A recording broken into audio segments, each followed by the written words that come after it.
One of the near-death experience cases documented in Dr. Elizabeth Kübler-Ross's archives begins in the French city of Lyon on the 12th day of May in 1975.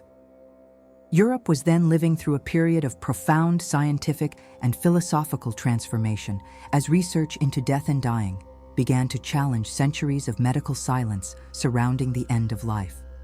Dr. Kübler-Ross had just finished giving a series of lectures in Geneva, Switzerland, where she presented her pioneering studies on the psychological stages of terminally ill patients. It was during those humid and gray days of the Swiss spring that she received a phone call from Dr. Etienne Rousseau, a pediatric intensivist at the Édouard Herriot Hospital in Lyon, requesting her presence to evaluate a case that defied all known categories of pediatric medicine. The doctor, a 46-year-old man whose career had been built on solid foundations of evidence-based medicine, hesitated on the phone, carefully choosing his words so as not to sound like a mystic or a charlatan. He explained that a 7-year-old boy, resuscitated after severe cardiac arrest, had awakened from a coma with medical knowledge that simply shouldn't exist in his young mind. The boy in question was named Julien Moreau. He was 7 years old, with wavy brown hair and green eyes that his mother, Claire Moreau, described as too old for a child. Claire was a primary school teacher, a woman of practical and rational spirit, trained in the secular traditions of French education. She lived alone with her son in a modest apartment in the 3rd arrondissement of Lyon, near the Place Bellecour, where the waters of the Rhône and Saône rivers meet, forming that historic peninsula the French call the Presqu'île.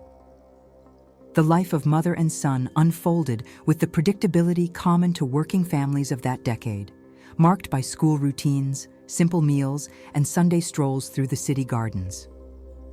But something had been disturbing that apparent normality since Julien turned 5. The child began to have recurring dreams that woke him up in the middle of the night with muffled screams and his body drenched in cold sweat. In the dreams Julien recounted with disconcerting richness of detail, he saw himself in hospital corridors lit by a faint, yellowish light. Men and women dressed in white hurried between gurneys and carts of metallic instruments. He described operating tables covered with blood-stained sheets, the acrid smell of ether and disinfectant, and the metallic sound of clamps and scalpels being placed on enameled trays. Even more disturbing was the fact that in these dreams, Julien didn't see himself as a child observer. He was an active participant in that environment, someone who knew exactly what those instruments were for and how to use them. In his accounts, he described impossible sensations: the weight of a clamp in his hand, the resistance of tissue being cut, complex clinical decisions about surgical techniques and anesthetic dosages. And most unsettling, he remembered the faces of patients, the names of fellow doctors, and specific conversations about clinical cases. Claire tried to attribute such visions to a child's imagination or some television program her son might have watched. She investigated this possibility meticulously, talking to neighbors, checking television schedules, reviewing library books. All leads came to dead ends. She took the boy to 2 different child psychologists. The hypotheses ranged from birth trauma to early exposure to medical environments, but all were fundamentally unsatisfactory because they ignored the technical specificity of Julien's accounts. The situation remained unexplained but relatively controlled, confined to those disturbing nocturnal episodes that Claire had learned to manage with maternal patience until that fateful day in May of 1975. Julien had developed an apparently commonplace respiratory infection earlier that week, a bronchitis that began with an irritating dry cough and quickly progressed to a productive cough with expectoration. Claire initially treated her son with the traditional home remedies that every French mother knew: bed rest, eucalyptus vaporizations 3 times a day, linden tea with honey before sleeping, warm compresses on the chest. But when the fever persisted for 4 consecutive days, remaining consistently above 100.4 degrees Fahrenheit, 38 degrees Celsius, even with regular use of children's aspirin, and the cough became increasingly productive with thick, greenish secretion, Claire recognized that she needed professional medical intervention. She took her son to Dr.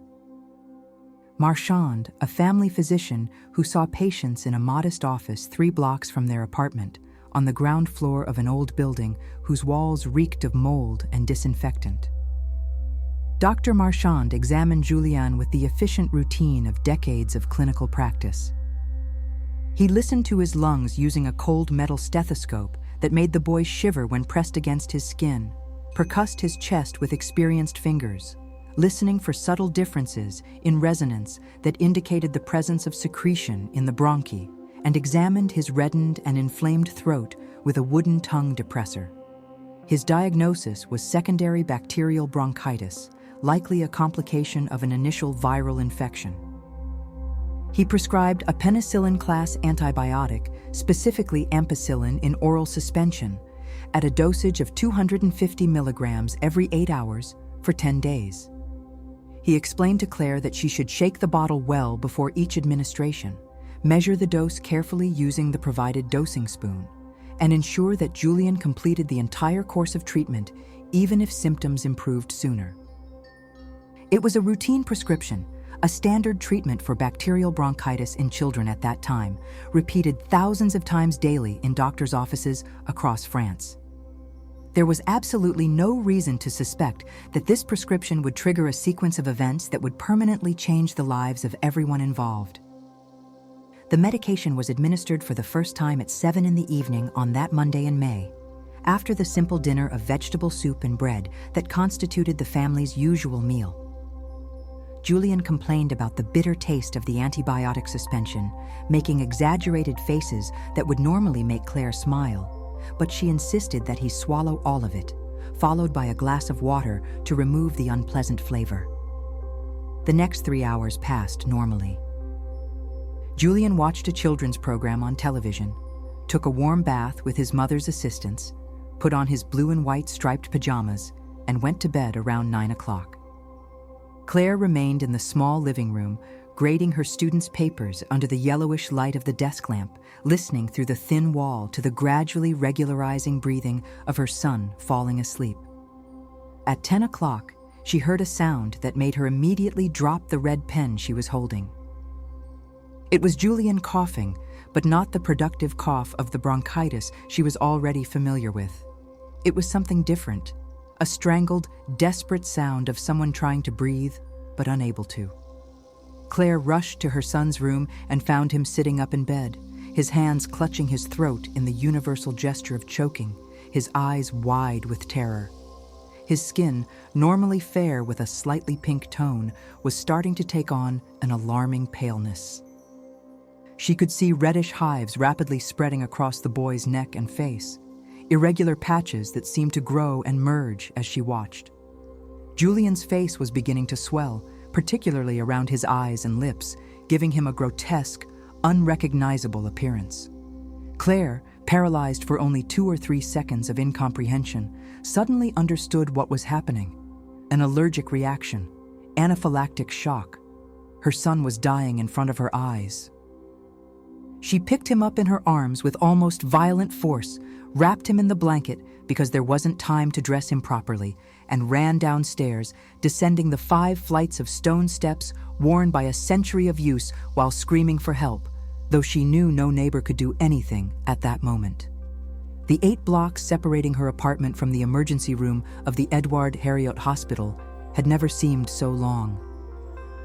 Claire ran through the poorly lit streets of Lyon that May night, carrying her son who grew heavier and more inert in her arms. Julien had stopped coughing, which at first seemed like a relief, but which Claire quickly recognized as an even more ominous sign. He was no longer actively trying to breathe, only emitting high-pitched wheezing sounds with each attempt to inhale, indicating that his airways were closing.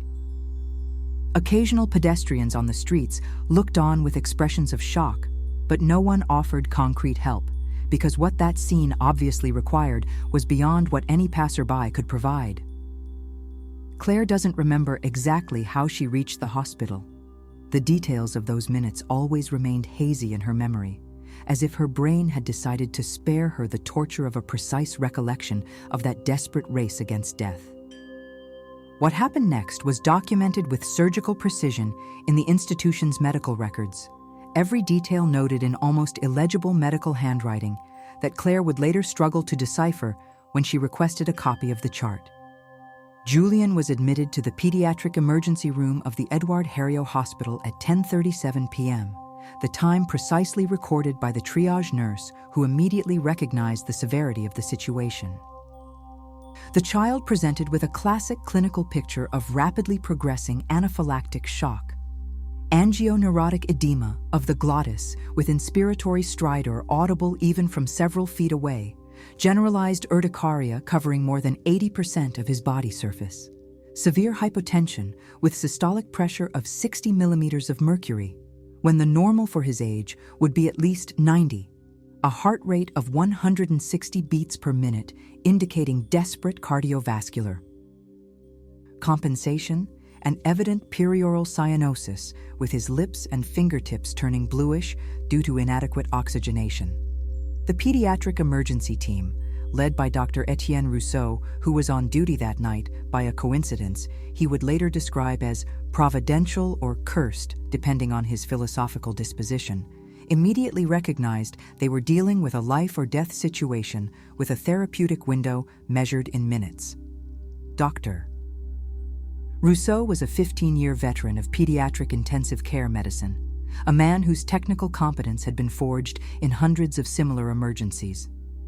His voice remained calm and authoritative as he verbalized rapid commands to the team. Oxygen via mask at a flow of 10 liters per minute, immediate peripheral intravenous access, adrenaline 1 to 1,000 at a dose of 0.3 milliliters intramuscularly. Prepare intubation equipment, call the on-call anesthesiologist. His hands worked simultaneously with the verbal command, positioning Julian supine on the metal gurney, opening the airways with a jaw thrust maneuver, quickly assessing the feasibility of intubation while an experienced nurse prepared the first dose of adrenaline. The emergency protocol was initiated without hesitation. A first dose of adrenaline was administered intramuscularly into the anterolateral thigh, the needle penetrating through the pajamas because there was no time to undress him. The medication was rapidly pushed through the syringe plunger, releasing into Julian's circulation the drug that could reverse the catastrophic inflammatory cascade threatening to kill him. While waiting for the initial effects of the adrenaline to manifest, effects that would normally take 1 to 2 minutes to begin, the team prepared equipment for orotracheal intubation. An emergency cart was positioned next to the gurney, its top drawer open, revealing a laryngoscope with blades of different sizes, pediatric endotracheal tubes organized by caliber, a syringe to inflate the tube's cuff, and a stylet to facilitate passage. But Julian's body was reacting with a speed that exceeded the capacity for medical intervention, even when executed with maximum efficiency. Before the laryngoscope could be introduced into his mouth, before the adrenaline even had time to exert any beneficial effect, the boy went into complete respiratory arrest, his intercostal muscles and diaphragm simply ceasing all activity, followed in less than 30 seconds by cardiac asystole documented on the monitor that transformed the regular beep beep beep into a continuous, high-pitched tone that announced the total absence of electrical cardiac activity. Dr. Rousseau, whose hands had saved dozens of children throughout his career, but who had also closed the eyes of a few he couldn't rescue, immediately began cardiopulmonary resuscitation, CPR maneuvers. His trained fingers located the correct anatomical point on the child's sternum in a fraction of a second, 2 fingers below the intermammary line, the area where compressions would have maximum efficiency in generating cerebral and coronary blood flow. His mind automatically calculated, based on years of training and experience, the exact frequency and precise depth of compressions needed for a 7-year-old chest, 100 compressions per minute, a depth of approximately 2 inches, 5 centimeters, allowing complete elastic recoil of the chest between each compression. A nurse positioned herself at the head with a manual resuscitator, an ambu-type bag, that pear-shaped device made of thick rubber connected to a clear face mask, ventilating the boy's collapsed lungs with pure oxygen, while another nurse prepared a second dose of adrenaline, this time for intravenous administration if they could establish access, or intraosseous if venous access was impossible. The clock on the emergency room wall, one of those institutional circular clocks with black numbers on a white background, and hands that advanced with small jumps every second, accompanied by an audible mechanical tick-tock, marked 10:43 p.m. when the electrocardiogram tracing became a completely flat line across the monitor screen. Asystole, clinical death. Julian's heart had stopped entirely. No muscle contraction, no electrical impulse, no circulation of blood to the brain, lungs, kidneys, no vital organ. Only the chest compressions performed by the tireless hands of Dr. Rousseau maintained some minimal blood flow, mechanically pumping blood through the inert circulatory system.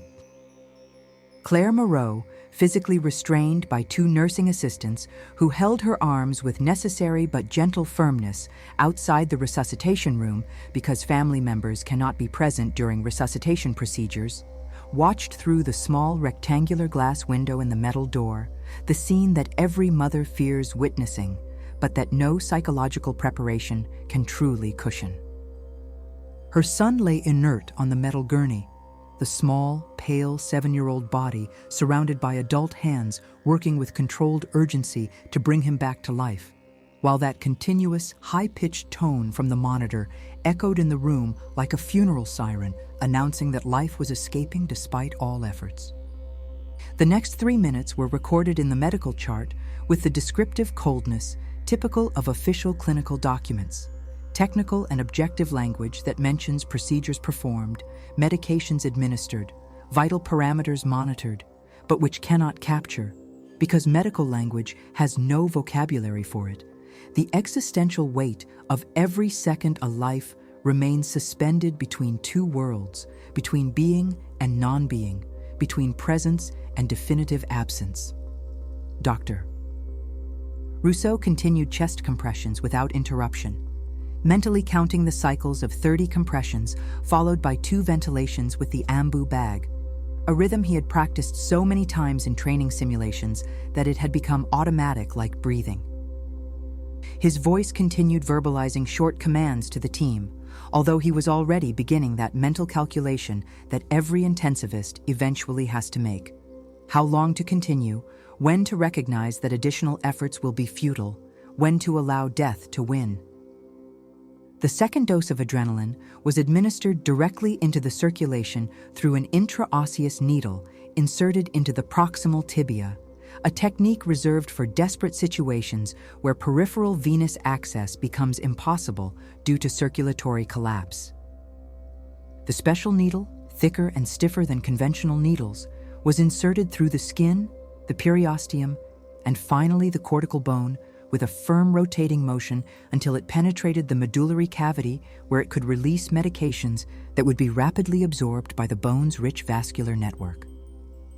The drug traveled through the boy's inert circulatory system, distributing itself through tissues desperately awaiting a stimulus that would make them resume their vital functions, waiting for a stopped heart to start pumping again. At 10:46 p.m., after exactly 3 minutes and 20 seconds of complete absence of cardiac activity, precisely documented on the heart monitor's record, time enough to cause irreversible brain damage from anoxia in many cases, a first QRS complex timidly appeared on the flat line of the electrocardiographic tracing. It was irregular, distorted, weak, but undeniably present. It was a sign that some electrical activity was returning to the traumatized heart muscle. 10 seconds later, another complex appeared, slightly stronger than the previous one, and then another, and another, until a precarious but sustained sinus rhythm established itself in the small heart that moments before had completely ceased its functions. The heart rate was 40 beats per minute, half the normal, but it was an organized rhythm that could be pharmacologically supported. Dr. Rousseau, sweat covering his forehead despite the cold temperature of the emergency room, maintained compressions for another 30 seconds until he was sure that the heart rhythm was generating a palpable pulse, confirmed by the nurse who kept her fingers on Julian's femoral artery. Only then did he allow himself to stop compressions and assess the situation with a quick but comprehensive clinical eye. Julian was intubated while still completely unconscious. The size 5.5 endotracheal tube passed through his vocal cords and secured with adhesive tape to ensure it wouldn't become displaced. The mechanical ventilator was connected to the tube, taking over the work of breathing for the boy whose lungs were still compromised by the severe allergic reaction.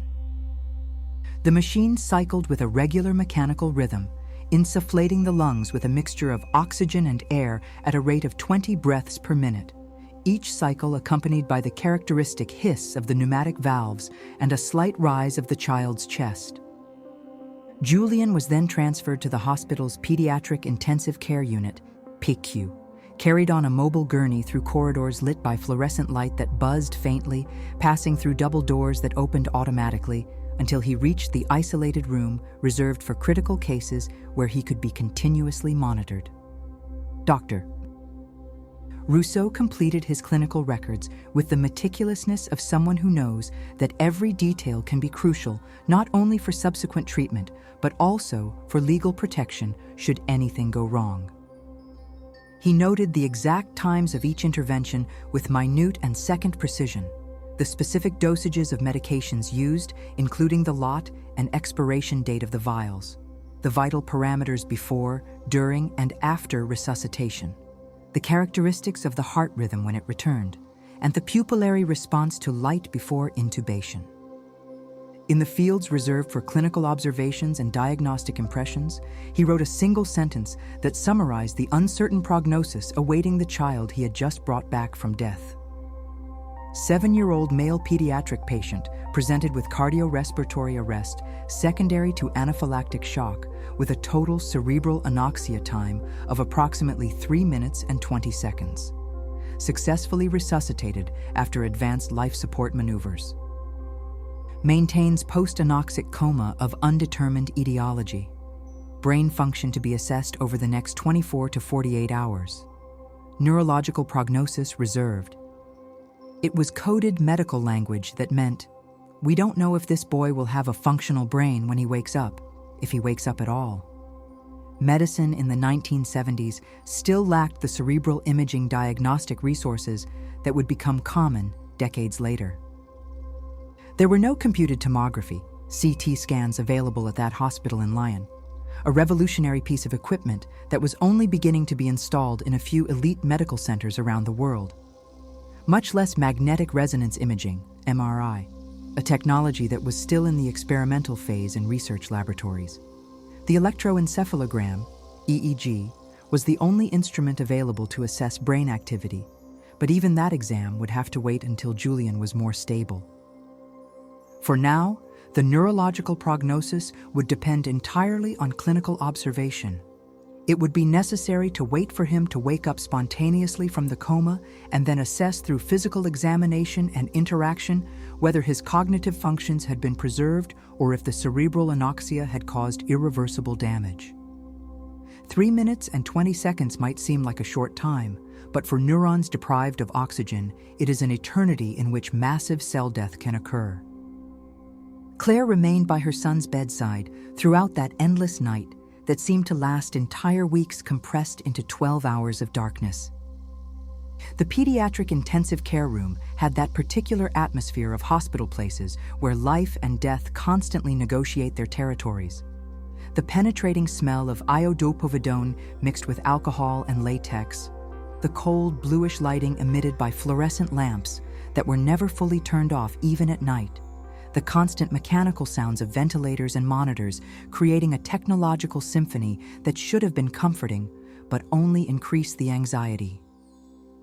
Julian lay motionless under starched white sheets that were regularly changed by the nursing staff, his small chest rising and falling to the mechanical rhythm of the ventilator that breathed for him, no spontaneous movement indicating consciousness or self-will.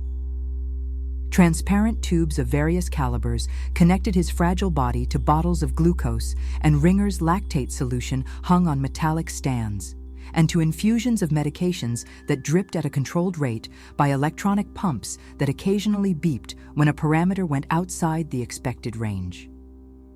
The heart monitor next to the bed emitted those regular, monotonous beeps that become simultaneously comforting and agonizing for anyone watching over a loved one between life and death. Each beep represented a heartbeat, proof that the heart was still functioning, but the mechanical regularity of the sound also emphasized the precariousness of the situation, as if that rhythm could cease again at any moment. Claire held her son's hand with almost religious delicacy, her fingers wrapping around Julian's small, cold fingers, fearing that any excessive pressure might break the tenuous connection that still kept him in this world. She did not pray, for her French secular Republican education had not given her the tools for divine supplication. She did not believe in God or saints or celestial intercessions. But she whispered soft words into the boy's ear, telling stories from when he was a baby, and laughed when she made faces, recalling walks through the flowered parks of Lyon in previous springs, promising future trips they would take together when all of this passed, when he woke up and returned to being the boy she knew. The following 36 hours unfolded with that peculiar and torturous slowness of hospital time, where minutes stretched like tight rubber bands ready to snap, and hours seemed to last entire days, compressed into impossible spaces of distorted chronology. Dr. Rousseau performed periodic neurological examinations every 4 hours, testing pupillary reflexes with a small flashlight that he moved slowly from left to right, observing if Julian's pupils contracted symmetrically, checking deep tendon reflexes with a rubber hammer, tapping his knees and ankles, testing responses to painful stimuli by pressing hard on the nail bed and observing if there was any withdrawal reaction that would indicate preserved spinal function. Every small sign was meticulously noted in the medical chart that grew thicker with each shift, each observation compared with the previous ones to detect any pattern of improvement or deterioration. On the morning of the second day, May 14th, at 9:15 a.m. on a Thursday that had dawned cloudy and cold over Lyon, Julian began to exhibit spontaneous eye movements under his closed eyelids. That characteristic rapid movement of the REM sleep phase that indicates organized brain activity is returning. Dr. Rousseau, who was making his morning rounds when the excited nurse called him over to observe, stood by the bed for 5 full minutes, just watching Julian's eyes move under the translucent eyelids. It was a hopeful sign that some cortical function was recovering, that the brain had not suffered massive death during those 3 minutes and 20 seconds of anoxia. But it was still too early to celebrate or make optimistic prognoses. Eye movements were only the beginning. The real test would come if and when Julian awoke and demonstrated preserved higher cognitive functions. At 3:42 p.m. that Thursday, 6 days after the cardiac arrest, 36 hours after being admitted to the intensive care unit in a deep coma, Julian opened his eyes for the first time since he was resuscitated. It wasn't a dramatic awakening like in the movies, with the person sitting abruptly in bed and asking where they are. It was a gradual process that began with slightly trembling eyelids, then slowly opening like heavy curtains being pulled with difficulty, revealing green eyes that seemed unfocused and confused. His gaze slowly swept the environment, registering the white ceiling with moisture stains in the corners, the walls covered with light tiles that reflected the cold light of the fluorescent lamps, the unfamiliar medical equipment around his bed, with its flashing screens and luminous red numbers, the tubes coming out of his own body, connecting him to those machines like a puppet held by invisible strings. Claire leaned over him, her face flooded with tears of relief that she no longer even tried to hold back, and whispered her son's name repeatedly like a mantra that could bring him completely back. Julien, Julien, mon chéri, you're awake, you've come back. Julian looked at her, and at that moment Claire saw something in his eyes that made her hesitate. It wasn't the confused, disoriented look of a child waking up from a nightmare, nor the expected confusion after such severe trauma. It was something different, something she couldn't immediately decipher, but that deeply disturbed her. It was an expression of recognition, yes, but a melancholy recognition, as if he had known her from a long time ago and was surprised and perhaps a little sad to find her again. Dr. Rousseau was called immediately when Julien woke up. The pediatrician approached the bed with professional caution mixed with careful hope, first observing the vital signs on the monitor before addressing the patient directly, checking that the heart rate was stable at 90 beats per minute, blood pressure had normalized to 95/60, and oxygen saturation remained at 98%, even with minimal supplementation. Encouraging signs. He then performed the basic neurological tests that every doctor learns in the first year of residency, but that gain existential significance when applied to a child who had been clinically dead. He asked Julien to squeeze his hand, first the right, then the left, evaluating muscle strength and symmetry. He asked him to follow his finger with his eyes as he moved it in an H pattern in space, testing the function of the cranial nerves that control eye movements. He asked his full name, age, where he was, what day it was, basic orientation in person, space, and time. Julien obeyed all commands with surprising accuracy for someone who had just emerged from a 36-hour post-anoxic coma. His answers were clear, although his voice was hoarse from the endotracheal tube that had been removed a few hours earlier. His motor coordination was visibly preserved. There were no evident signs of gross cognitive deficits or paralysis that would indicate focal brain damage. Doctor. Rousseau was starting to relax, allowing himself a small smile of professional relief and satisfaction at a job well done, when Julien slowly turned his head to observe the mechanical ventilator that still remained next to his bed, already turned off but not removed from the room as per standard hospital protocol. The boy stared at the machine for a few seconds with an expression that Dr.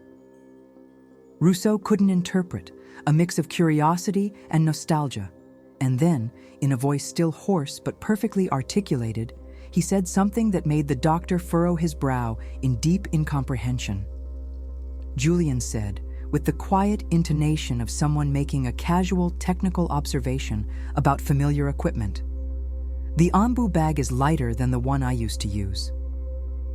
And the heart monitor doesn't make the same sound as the old ones.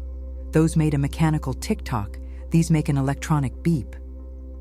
There was a disconcerting silence in the room, the kind of dense silence that happens when something profoundly strange is said and everyone present needs a few seconds to process what they have just heard.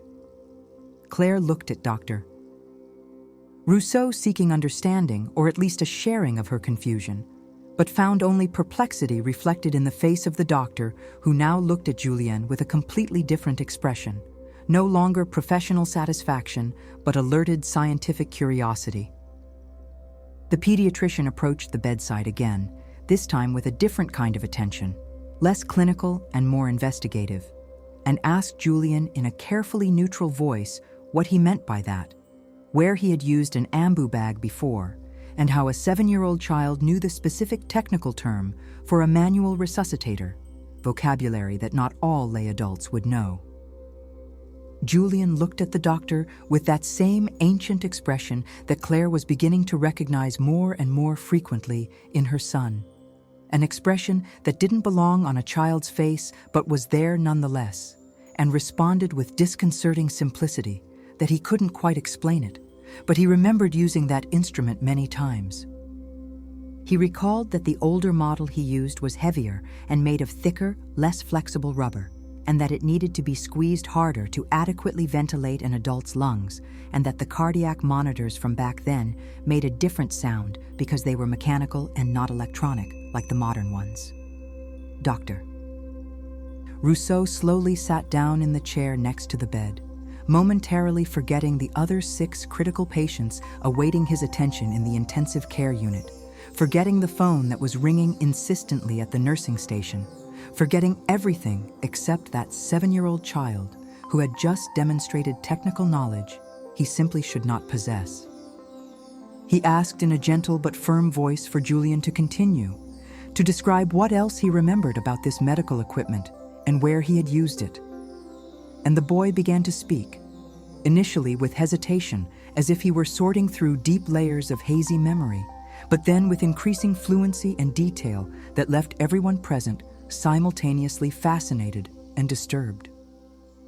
Over the next 3 days, while he remained hospitalized for observation, until the doctors were absolutely certain that no late cardiac or neurological sequelae would manifest, Julian recounted fragments of memories that should not belong to a child born in 1968 in modern France. He described with impressive sensory richness operating rooms from another era, illuminated by large circular lamps suspended from the ceiling by movable joints that allowed for precise positioning. Lamps that generated so much heat it was necessary to constantly wipe sweat from the forehead during long surgeries. He spoke about the smell of ether, which was so strong in the mornings when the rooms were being prepared that it made his eyes burn and tear up, and about the need to ventilate the rooms well before starting procedures because an excessive concentration of anesthetic vapor could be flammable and cause an explosion if a spark was generated.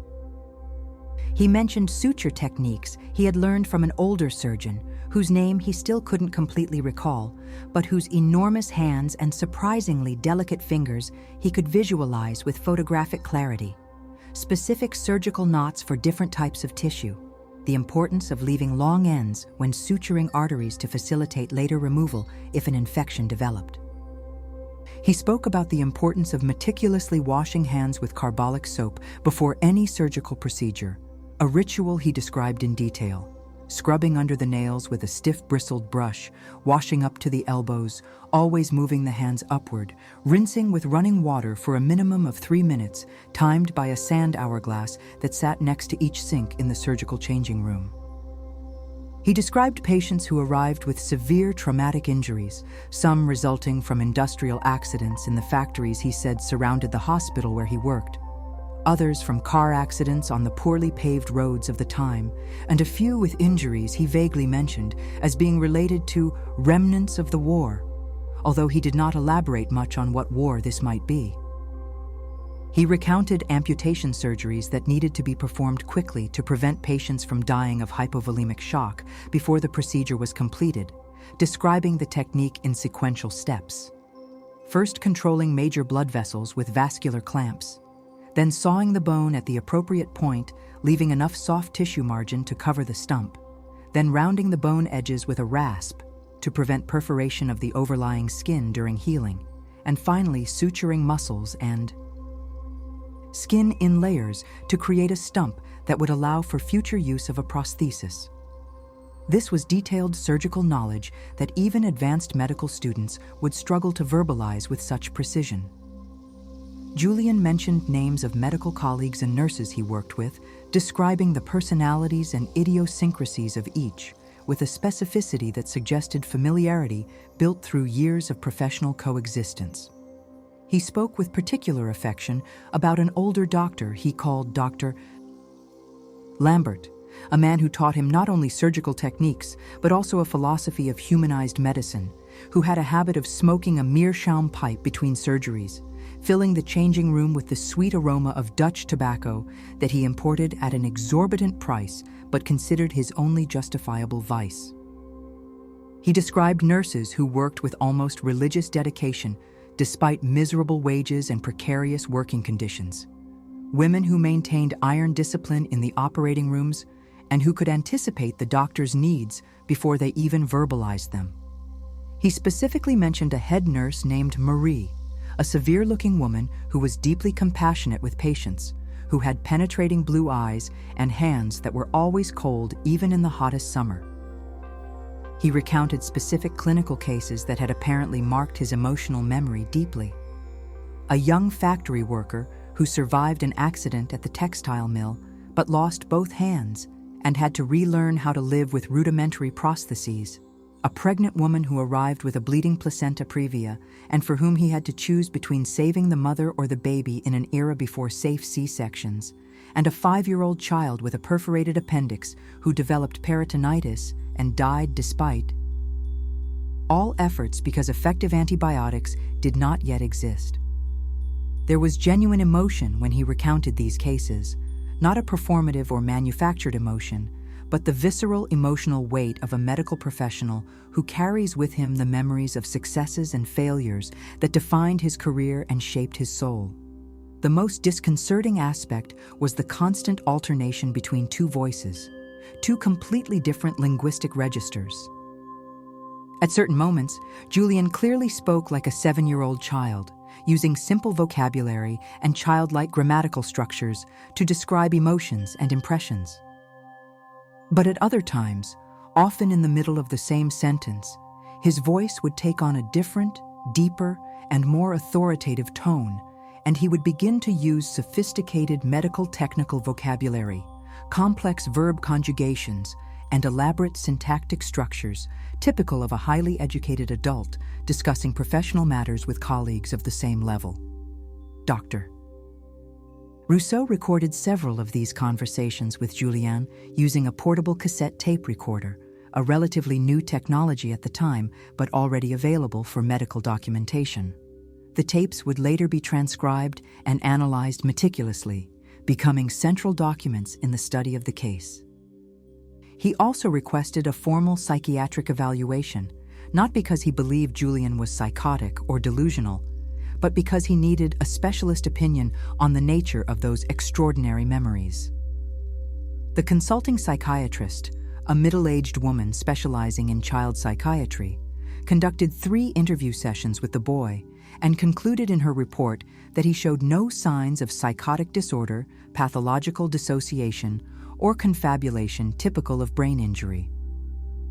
The memories, he reported, had internal narrative consistency, rich sensory detail, and appropriate and coherent emotional charge. In other words, they seemed like genuine memories of lived experiences, except for the impossible fact that they belonged to a time and context that Julian could never have experienced in his short 7 years of life. On the 5th day of hospitalization, when Julian was clinically stable and about to be discharged from the hospital, Dr. Rousseau made a decision that would change the course of that extraordinary case. He had attended, a few months earlier, at a medical conference in Geneva, a lecture given by Dr. Elizabeth Kübler-Ross, the Swiss psychiatrist who was revolutionizing the way Western medicine understood death and the dying process. Dr. Kübler-Ross had spoken on that occasion about near-death experiences, NDEs, reported by resuscitated patients after cardiac arrests, about the extraordinary visions and memories that emerged after episodes of temporary clinical death, and about the urgent need for medical science to study these phenomena seriously, instead of automatically dismissing them as delusions induced by cerebral hypoxia or the effects of medication. Dr. Rousseau had been deeply impressed by the rare combination she demonstrated: relentless scientific rigor combined with intellectual openness to consider phenomena that challenged established paradigms, and deep human compassion blended with honesty about the limits of current medical knowledge. He then decided to write her a detailed letter describing the case of Julian Moreau, requesting her professional opinion on this phenomenon that challenged all his usual diagnostic categories and seemed to completely escape any conventional neurological explanation he could formulate. And now, after following this extraordinary journey through the mysteries of consciousness and the continuity of life, I want to invite you to be part of this conversation. Share here in the comments. Have you ever had an experience that challenged your understanding of life and death? Have you felt a memory that seemed not to belong to this life? Do you know someone who went through a near-death experience and came back transformed? Let's make this community a space for genuine exchanges, real listening, and mutual growth. Who knows? Maybe someone who is also fascinated by these mysteries of consciousness is right near you, in your city, waiting to exchange ideas and experiences. Science advances when we have the courage to look at what we don't yet understand. And together, in this network of people connected by the pursuit of knowledge, we can explore these unknown territories with respect and curiosity. Subscribe to the channel to continue this journey with us, comment here what city you're watching from, and share this video with that special person who is also interested in these profound topics. That way we grow together, spreading knowledge, empathy, and understanding around the world. Every story shared in the comments is one more piece in this great mosaic of human experience. I'm waiting for your account down below. Until the next video, and remember, death is not the end, but a transition that we are still learning to understand.